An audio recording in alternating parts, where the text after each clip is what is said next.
اب اس سے پوچھتا ہے, وہ کہتا ہے کینٹ اسٹیشن ادھر کو ہے, وہ ادھر کو چلنے لگا. دوسرے سے پوچھتا ہے, وہ کہتا ہے نہیں, وہ بھی صحیح بتا رہا ہے کہ ادھر کو ہے, لیکن اتنے پیچیدہ طریقے سے بتا رہا ہے کہ تو پہلے یوں جانا, پھر یہاں سے جا کے نا ایک گولے گنڈے والا آئے گا, وہاں سے رائٹ ٹرن ہو جانا, پھر ایک کلفی والا ہے, ادھر سے لیفٹ ٹرن ہو جانا, ادھر 4K کا اسٹاپ آئے گا, وہاں سے پھر بس میں چڑھ کے پھر ادھر اترنا, پھر یوں. بوکھلا گیا یار.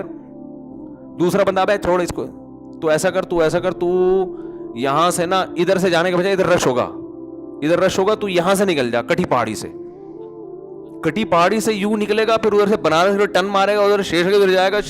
روڈ تھوڑا خراب ہے لیکن راستہ کھلا ہوا ہے. پھر اب وہ شیر شاہ کیا ہوتا ہے, ایسے میں کوئی عقل مند کہے گا ادھر آ یار, ایسا ہی ہوتا ہے نا اسٹائل, ابے ادھر آ, زیادہ لمبی چوڑی ٹینشن میں پڑنے کی, ادھر آ, ادھر بیٹھ جا پیچھے گاڑی میں ادھر ہی جا رہا ہوں. حل ہو گیا نا مسئلہ.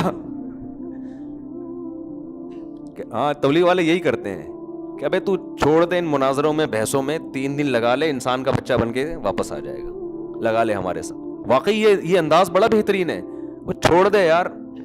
وہ میں نے کہ اہل حدیث کا واقعہ سنایا تھا نا, وہ ابھی بھی اہل حدیث ہی ہیں لیکن وہ تبلیغ میں لگنے لگے, کہہ رہے یار میں یہ رفع الدین, آمین بالجہر, ٹانگیں چوڑی کرنی ہے, پتلی کرنی ہے, پوری زندگی برباد کر دی, حاصل کچھ بھی نہیں ہوا. اور کہہ رہے جس کے پاس جا کے بیٹھو دوسرا فرقہ غلط لگنے لگتا ہے. میں نے ان کا, میرے بڑی اچھی دوستی ہے ان سے, وہ میری 4 شادیوں والی کتاب پڑھ کے مجھ سے ملنے. اہل حدیث تو اتنی بڑی داڑھی ان کی نا, 4 شادیوں والی کی کتاب پڑھ لی, 2007 میں پڑھی انہوں نے, مجھے تلاش کرتے کرتے پہنچے, وہ بڑے بغلگیر ہوئے, کہہ رہے یار کیا کتاب ہے یار, میری تو زندگی بدل گئی. بڑی بہت متاثر ہوئے, تو داڑھی سے مجھے اندازہ ہو گیا وہی اہل حدیث ہیں. تو میں نے کہا کیا یہ آپ کہہ رہے, میں پہلے دیوبندی تھا, نہیں پہلے میں بریلوی تھا, پہلے میں کیا تھا, بریلوی. تو ہم وہ 40ویں 11ویں شریف 12ویں شریف نظر و نیاز سارے جمعرات کے سب کچھ رپورٹ ہمارے ہاں تفصیل سے چلتی تھی. کہہ رہے پھر میں دیوبندیوں کے پاس بیٹھنا شروع ہوا, تو کہنے لگے میں دیوبندی بن گیا. کہہ رہے ہیں پھر اس کے بعد میں بڑی ملامت ہوئی, خاندان ظاہر ہے ملامت کرتا ہے. تو جب میں دیوبندی بنا تو پھر کچھ دنوں کے بعد اہل حدیث میں بیٹھا, انہوں نے بخاری کی حدیث دکھائی رفع الدین والی. میں نے کہا دیوبندی تو یہ کرتے ہی نہیں ہے. اب ظاہر ہے ہر آدمی کے پاس علم نہیں ہوتا, انہوں نے کوئی 2-4 مولوی مل جائیں گے, ان سے پوچھا ہوگا, ان کے پوچھا. ہر آدمی کو ہر چیز معلوم تھوڑی تھی, پینوڈل کی تحقیقات ہر آدمی کے پاس ہر وقت تھوڑی, ہر ڈاکٹر کے پاس بھی نہیں ہوتی. تو وہ کہہ رہے میں پھر اہل حدیث بن گیا. کہہ رہے جب میں اہل حدیث بنا تو ایک دن جماعت المسلمین والوں کا کہیں مجھے لٹریچر ملا کہ ہمارا فرقہ وارانہ نام نہیں ہے, یہ حنفی, شافی, دیوبندی, بریلوی, اہل حدیث, یہ تو فرقے بنائے ہوئے. ہوا سماکم المسلمین, اللہ نے نام کیا رکھا ہے, مسلم. آئیے جماعت المسلمین میں جس کا کوئی فرقہ نہیں ہے. انہوں نے کہا یہ اہل حدیث بھی فرقہ ہے. کہہ رہے ہم جماعت المسلمین نکل لیے. اب آسان نہیں ہوتا مسلک چھوڑنا, ملامتیں. کہہ رہے نہیں ہمیں تو حق کی تلاش تھی, ہم کہاں نکل لیے, جماعت المسلمین. کہہ رہے جماعت المسلمین کے اب شکر ہے اس کے بعد کوئی لیٹسٹ فرقہ وجود میں آیا نہیں تھا اس سے اوپر کا, لیکن اب جماعت المسلمین بھی پارٹ 1 پارٹ 2 ہو گئی ہے, ورنہ وہ ساری زندگی پارٹ 1 پارٹ 2 کے مناظرے کراتے رہتے کہ ان میں پارٹ 1 صحیح ہے یا پارٹ 2 صحیح ہے. اب تو جماعت المسلمین کا مسئلہ ایسا حل ہوا نا, جب سے پارٹ 1 پارٹ 2 آیا جماعت المسلمین کا زور بھی ختم ہو گیا, ورنہ ہم یہاں محلے میں ایک درد سر بنے ہوئی تھی جماعت المسلمین. ہر تھوڑے دن میں کوئی لڑکا لٹریچر لے کے آ رہا ہوتا, اس کا کیا مطلب ہے, اس کا کیا مطلب ہے. ہم شادیوں پہ کام کر رہے ہیں, لوگوں کو کہہ رہے ہیں یار بیوہ عورتوں کو سہارا دو, اور جناب طلاق یافتہ عورتوں کو سہارا دو, اور ادھر تو علماء کی صلاحیت ہے جب ان چیزوں میں لگیں گی تو معاشرے میں وہ مثبت کام کس ٹائم پہ کریں گے بیٹھ کے. تو وہ جناب جب سے پارٹ 1 پارٹ 2 وجود میں آئی ہے نا, اب مسئلہ ہی حل. جب بھی کوئی جماعت المسلمین والا کہتا ہے کہ نبی نے فرمایا جماعت المسلمین اور اس کے امام کا کو یعنی لازم پکڑو, تو ہم کہیں گے پارٹ 1 کے بارے میں فرمایا یا پارٹ 2 کے بارے میں, پہلے یہ فیصلہ کر لو, پھر ہم حدیث میں دکھاؤ پارٹ 1 ہے یا پارٹ 2 ہے. تو اب وہ سنا پارٹ 3 بھی ہو گیا, واللہ اعلم. ہر نیا فرقہ بنتا ہے یہ کہہ کے کہ میں سارے فرقوں کو ختم کر رہا ہوں, مگر وہ ایک نئے فرقے کی بنیاد رکھ کے خود 20 فرقوں میں ڈیوائیڈ ہو جاتا ہے, سمجھ رہے ہو. تو وہ پھر جماعت المسلمین میں چلے گئے. جماعت المسلمین کا اس وقت پارٹ 2 نہیں تھا, تو وہ جماعت المسلمین میں گئے تو ان کو وہاں بڑا اچھا لگا. بھائی ہر بات قرآن کی, ہر بات حدیث کی, لیبل تو سب نے بڑے اچھے اچھے خوبصورت لگائے ہوئے ہوتے ہیں نا. تو بڑے اچھے کہتے ہیں ہوتے ہوتے میں صوبہ سندھ کا امیر بن گیا, کیونکہ پیسے والے بھی ہیں یہ, تو پیسہ بھی بہت دیا, بہت جماعت المسلمین پہ انہوں نے نچھاور کیا. جماعت المسلمین کو ترقی دینے میں ان کا بہت بڑا کردار. میں نام اس لیے بتاؤں گا کہ ان کی طرف سے پابندی ہے جماعت المسلمین والے, پھر ان کے تنگ نہ کرنا شروع کرتے ہیں ان کو, کیا بھائی تو انہیں جماعت المسلمین چھوڑ دی, ہمارے راز کیوں فاش کر رہا ہے, یہ بھی تو خطرہ ہوتا ہے نا. تو کہتے ہیں مجھے پھر ایک دن اندازہ ہوا, کیونکہ حق کے متلاشی تھی, مجھے اندازہ ہوا کہ حنفی لوگ ابو حنیفہ کی اتنی تقلید نہیں کرتے جتنے یہ جماعت المسلمین والے اپنی امیر کی مقلد ہیں. یہ لوگ لیبل لگاتے ہیں کہ ہم کسی کی تقلید نہیں کرتے, مگر جتنے بڑے مقلد یہ لوگ ہیں, اتنا بڑا مقلد جو مجتہدین کی ایسی تقلید نہیں ہو رہی ہے. کہہ رہے پھر میں سوال پوچھتا تھا, مجھے اس کا جواب نہیں ملتا تھا, تو میں پھر کنفیوز ہونا شروع ہو گیا, یار تم تو باپ بنائے ہوئے تم نے اپنے امیر کو. کہہ رہے اب کہاں جائے بھائی, یہ تو شکر ہے مرتد نہیں ہوئے. میں نے ایسے لوگوں کے واقعات سنے جو تنگ آ کے بالآخر مرتد ہو گئے, اسلام چھوڑ دیا انہوں نے. کہہ رہے ایک دن میں گیا تبلیغی جماعت, کہیں فضائل اعمال کی تعلیم چل رہی تھی تو میں جا کے بیٹھ گیا.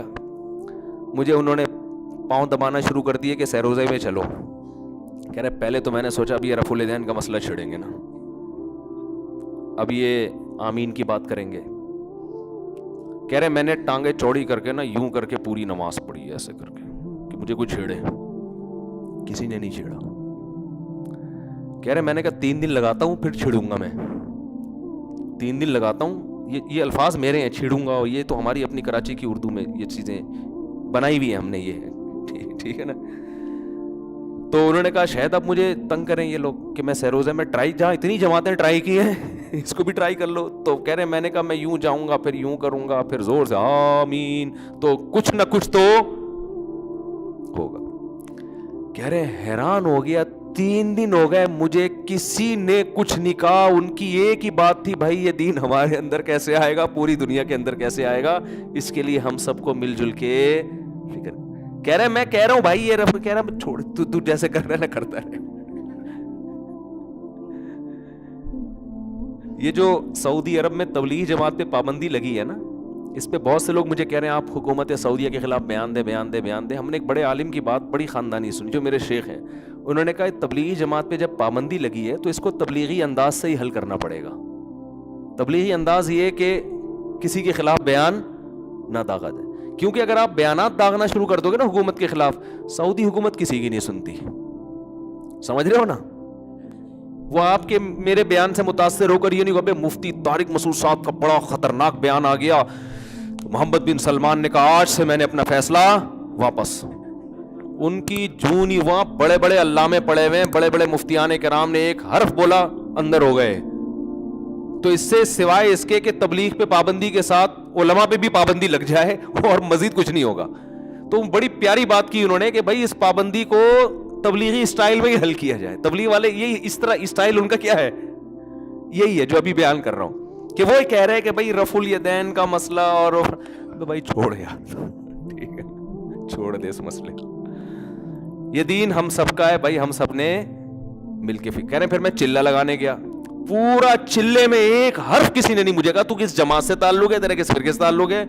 اللہ کی قسم اس کے یہ الفاظ ہیں, کہہ رہے مجھے پتا چلا کہ حق پر کون ہے, یہ لوگ ہیں.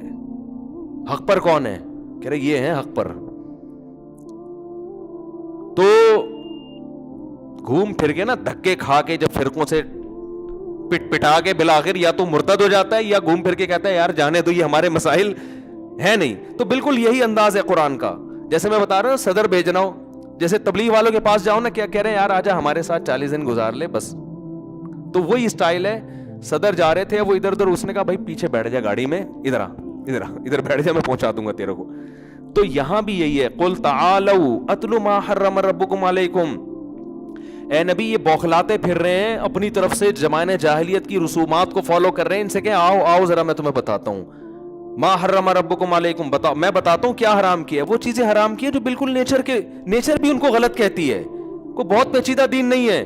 اللہ تشرکوا بہ شیئا, اللہ کے ساتھ کسی کو شریک نہ کرو, اس نے بنایا, اس کے کون شریک ہو سکتا ہے. وبالوالدین احسانا, والدین کے ساتھ اچھا سلوک کرو. کیسی پیاری تعلیمات ہیں. یہ چیز ہے فوکس کرنے کی. باپ ہے, ماں ہے, ان کا دل نہ دکھانا, بڑھاپے میں ان کے قدموں میں جنت تلاش کرنی ہے.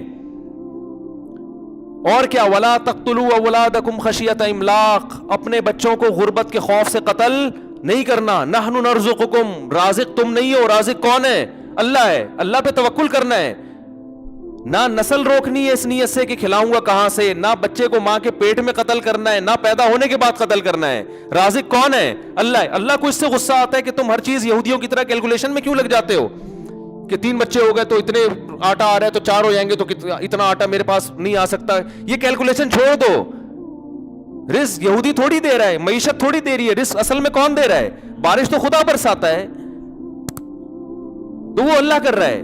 اس میں کس پہ توکل کرنا ہے؟ اللہ پہ.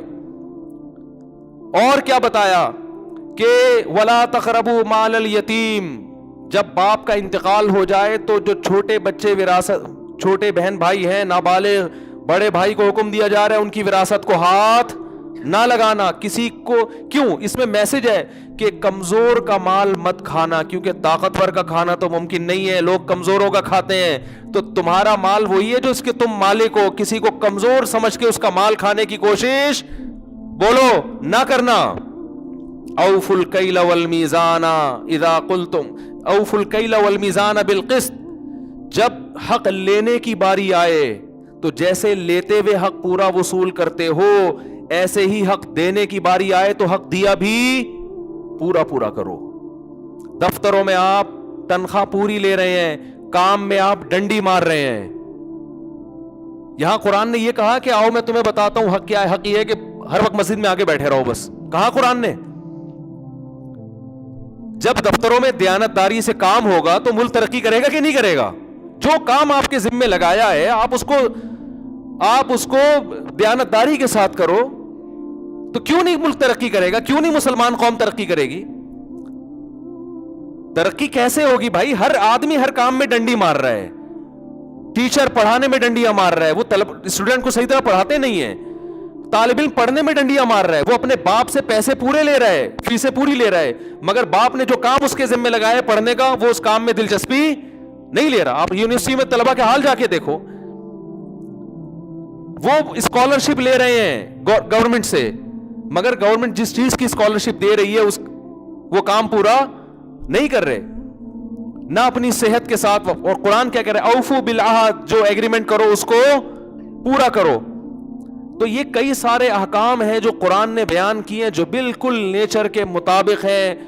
اور قرآن کے ولا تقف ما لیس لک بہ علم, جس کی دلیل تمہارے پاس نہ ہو, یقینی طور پر تمہیں اطلاع نہ ہو, اس کے پیچھے بولو نہ چلو. تم ہر آدمی ہر ایک کی فیلڈ میں ٹانگ اڑا رہے. کیا مطلب؟ قرآن کہہ رہے جو جس کی فیلڈ ہے اس کو وہ کام کرنے دو, تم وہ کام کرو جو تمہاری فیلڈ ہے.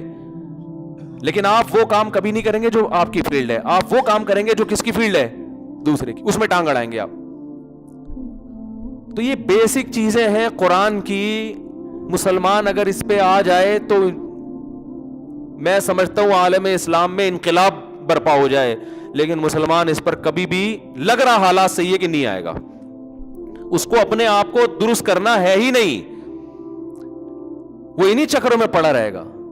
باپ بتاؤ کتنی زور سے مائکوں پہ اسپیکر لگا کے گھروں کے اندر اسپیکر, اس میں نعتیں چل رہی ہیں. میں نہیں کہتا سب ایسا کرتے ہیں, لیکن جو کر رہے ہیں تو غلط کر رہے ہیں نا. وہ آپ کو کس نے کسی اور کی پرائیویسی میں دخل اندازی کی اجازت دی؟ آپ کو کس نے کہا ہے کہ آپ مائک لے کر آپ روڈ بلاک کر دو, آپ چلنے پھرنے والوں کا راستہ روک دو, آپ لوگوں کو کہ آرام میں خلل کا ذریعہ بنو؟ یہ کس نے آپ کو اجازت دی ہے؟ ہم نے جمعے کے بیان میں باہر کا اسپیکر آن نہیں کیا, حالانکہ میں پرمیشن لینا چاہوں شاید مجھے مل جائے, لیکن نہیں بھائی, میں اپنی بات زبردستی لوگوں کے کان میں کیوں ٹھوسوں؟ میں پھر لوگوں کو کیسے یہ بات بتاؤں گا کہ نبی نے فرمایا کہ وہ شخص مسلمان نہیں جس سے دوسرے مسلمان محفوظ نہیں ہے؟ میں کیسے بتاؤں گا لوگوں کو؟ ہو سکتا ہے کل ایک آدمی آئے کہ بھئی میں بیمار ہوں, میں نہیں آپ کی تقریر سننا چاہتا, یہ مائک کی آواز سے, اسپیکر کی آواز سے میرے کان پھٹتے ہیں. لیکن آپ دیکھو میں دھوس جمانا شروع کر دوں گا, تو اللہ رسول کی بات اللہ رسول کی بات میں کر رہا ہوں, تیرے کان اس کو تو اسلام سے ہی گیا. اور بھائی اللہ رسول کی بات میں یہ بھی ہے کہ آپ نے کوئی ایسا طریقہ اختیار نہیں کرنا جس سے کسی دوسرے کو تکلیف ہو. پیاز کھا کے مسجد میں آنے پر پابندی لگا دی ہے, کھا لیا تو اب گھر میں نماز پڑھ لو. اب کوئی پیاز کھا کے مسجد میں آ رہا ہے, آپ کہیں بھائی گھر جا, مجھے مسجد سے روک رہے ہو, اور قرآن کی آیتیں فوراً پڑھنا شروع کر دیں گے. وَمَنْ أَظْلَمُ مِمَّن مَنَعَ مَسَاجِدَ اللَّهِ, اس سے بڑا ظالم کون ہے جو مسجد میں آنے سے لوگوں کو روکے. او بھائی یہ یہاں کے لیے نہیں ہے, یہ اس موقع بے موقع آیتیں فٹ کی جا رہی ہیں, بے موقع حدیثیں فٹ کی جا رہی ہیں, جو جس جگہ کے لیے ہے وہ اس جگہ پہ فٹ نہیں کی جا رہی. یہ تو یحرفون الکلم عن مواضعہ, قرآن کہہ رہے یہودی یہی کرتے تھے کہ تورات میں جو آیت کا جو اصل مفہوم ہے وہاں سے ہٹا کے اپنی ٹھڑک پوری کرنے کے لیے نا, جیسے وہ ایک صاحب مولوی صاحب بیان کر رہے تھے. بس یہ کر کے بات ختم کرتا ہوں. یہ موضوع بہت اہم ہے لیکن کیا کریں, وقت پورا ہی ہو جاتا ہے, تو پھر اگلے ہفتے پھر چلیں گے. تو ہمیں کوئی جلدی, امام مہدی تک بہت ٹائم ہے ہمارے پاس, باقی بھی امام مہدی آ کے پورا کر لیں گے. وہ بلکہ پورا کرنے کی ضرورت نہیں, تو کہیں گاڑی میں بیٹھ چل, وہ کہیں چھوڑ دو بیٹھو, اب جہاں جانا ہے خود ہی پہنچا دوں گا. وہ ایک مولوی صاحب نا, ہر آدمی اپنی وہ کر رہا ہے, پوری اپنے فرقے کو پروموٹ کر رہا ہوگا, اپنے نظریات کو لیبل ہر ایک نے قرآن و سنت کا لگایا ہوا ہے. تو سیدھا سیدھا قرآن کو قرآن کی زبان میں سمجھو, ٹھیک ہے نا. اللہ کیا کہہ رہے ہیں, اللہ کیا کہہ رہے ہیں, تو اللہ تو سیدھی سیدھی باتیں کر رہے ہیں. شرک چھوڑ دو, والدین کے ساتھ حسن سلوک کرو, اور جو جہنمی لوگ ہیں ان کی علامت ہے رشتہ داریوں کو وہ توڑتے ہیں. یقطعون ما امر اللہ بہ ان یوصل, رشتہ داری جوڑنے کا حکم ہے, توڑنے کی اجازت نہیں ہے. وراثت کا مال نہیں کھانا, کسی کے مال پہ نظر نہیں رکھنا, لالچ نہیں کرنی ہے. اقناع بما فی یدیک, جو کچھ اپنے پاس ہے اس پہ قناعت کرنی ہے. تو یہ کتنی اچھی تعلیمات ہیں بھائی, کتنی سیدھی سادی. لیکن دوسرے کی, اچھا ٹوہ میں نہ لگو کسی کے, دفتروں میں دوسرے کی تنخواہ پوچھنے میں پوری زندگی برباد کر دے گا. تیری کتنی ہے سچ سچ بتا دے, چھوڑ دے بھائی, تیرا باس تجھے دے رہا ہے, تو یہ دیکھ تیرے حساب سے ہے کہ نہیں ہے. اللہ کا شکر ہے ہم 20 سال سے جامع رشید میں ہیں, اور وہاں سے ہمیں وظیفہ بھی ملتا ہے. لیکن مجھے نہیں پتا 20 سال سے جو استاذ میرے ساتھ ہیں کس کا کتنا وظیفہ ہے. الحمدللہ, نہ ہمیں اپنے کسی استاذ کا پتا کہ ان کا کتنا ہے, نہ اس کا پتا کہ جو میرے سے جونیئر ہے اس سے بھی نہیں پوچھا بھائی تیری کتنی ہے. اگر بالفرض اس کی زیادہ ہوئی تو میں کہا ابے تیرے کو سالہ تو میرے 10 سال بعد آیا تو ڈبل لے رہا ہے, ہم لوگ کو سالے ہم لوگ 20 سال تک گھاس کھا رہے ہیں یہاں پہ. یہ ہوتا ہے نا کیا او بھائی تمہارا گزارا نہیں ہو رہا, تم اپلیکیشن دو بھائی میرا اس میں گزارا نہیں ہو رہا, میری تنخواہ ڈبل کر دو. یہ کام تو سمجھ میں آتا ہے, تجھے اس سے کیا کہ وسیم کی تنخواہ کتنی ہے, تیرے تو 10 سال بعد آیا. لیکن قرآن کہہ رہے کہ کسی کے در پہ مت ہو, تجسس مت کرو, اپنے کام سے کام رکھو. لیکن مسلمان جو کر رہا ہے, چونکہ وہ قصے ہر وقت کربلا کے سن رہا ہے, وہ ربیع الاول کے جلسے سن رہا ہے, وہ ہر وقت مختلف مناظرے سن رہا ہے, وہ یوٹیوب پہ جائے گا, ادھر رفع الیدین کے جھگڑے سن رہا ہے, وہ کام کی بات پہ آ ہی نہیں رہا. اس کو ہم سمجھا رہے ہیں کہ ابے یہ جھگڑے ہو چکے ہیں, کمپلیٹ ہو چکے ہیں, مسلک وجود میں آ چکے ہیں, فقہا کی تحقیق ہو چکی ہے, انہی میں سے کسی ایک کو فالو کر لو, باقیوں پہ رد نہ کرو. لیکن یہ بات لوگوں کی سمجھ میں ہماری باتیں آ نہیں رہی ہیں, الٹا ہم پہ پھر قواریت کا لیبل لگا رہے ہیں. ابے یہ تو ہے تو دیوبندی نے تو باتیں وہی کرے گا جو دیوبندی کرتے ہیں. ابے یہ تو چونکہ حنفی ہے تو باتیں وہی کرے گا جو حنفی کرتے ہیں.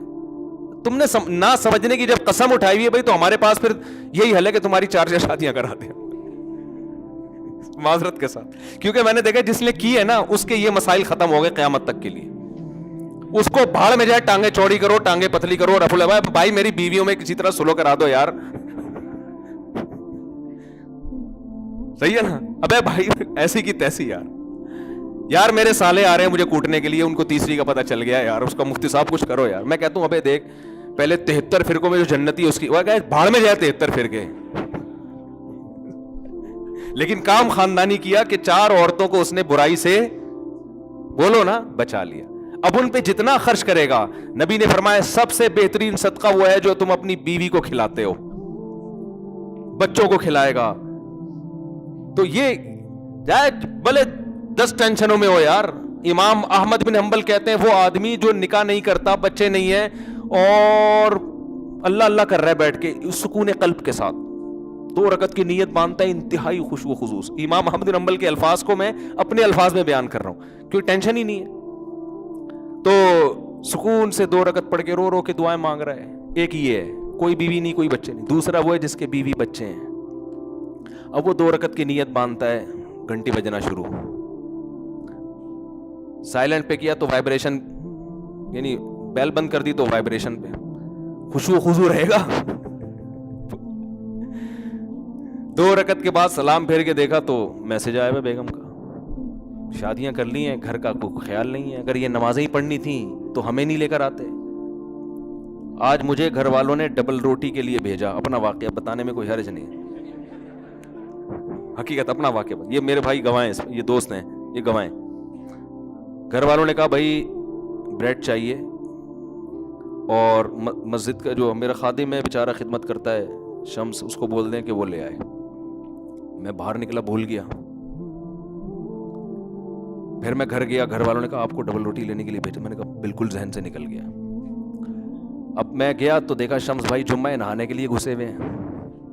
اب میں بیٹھا رہا ہوں کرسی باہر ڈال کے, تو یہ تو ٹھیک نہیں ہے نا کہ جب نکلیں گے تو میں بولوں گا. میں نے کہا چلو جب نکل آئے گا تو بول دوں گا, جب نکلے تو میں اتنی دیر ہو گئی بھول گیا میں. ایسے ہی پھر میں باتوں باتوں میں گھر چلا گیا. یہ خشوع و خضوع بتا رہا ہوں آپ کو. ایسا آدمی کیا خشوع و خضوع سے نماز پڑھے گا بھائی؟ اس کنڈیشن میں خشوع و خضوع سے نماز پڑھ کے دکھاؤ, پھر وہ میں مانوں گا یہ خشوع و خضوع کی نماز ہے. سمجھ رہے ہو نا؟ دوبارہ جب میں گھر گیا, تیسری دفعہ ہو گیا اب یہ نا, گھر والوں نے کہا میں نے ناشتہ کرنا ہی نہیں ہے, جاؤ ایسی کی تیسی. میں ایک دم اس میں آیا نا, میں نے کہا یہ تو یار میرے ساتھ بھی ایسا ہوتا تو ہمارے بھی. جب میں آیا چوتھی دفعہ نیچے آیا, جیسے ہی نیچے آیا تو یہ آپ کہاں سے تشریف لائے ہیں؟ ثوابی صحیح بھائی آئے ہیں. ارے مفتی صاحب, وہاں سے ایک صاحب, ارے وہ جب آئے نا قریب میں بھول گیا.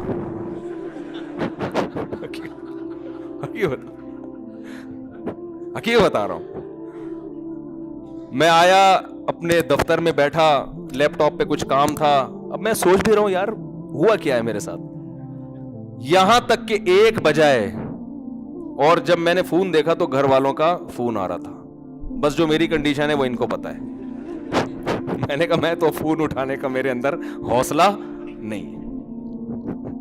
میں نے کہا آپ ڈبل روٹی لے جاؤ, گھر کے دروازے پر رکھ کر دھاڑ دھاڑ دھاڑ دروازہ بجا دو.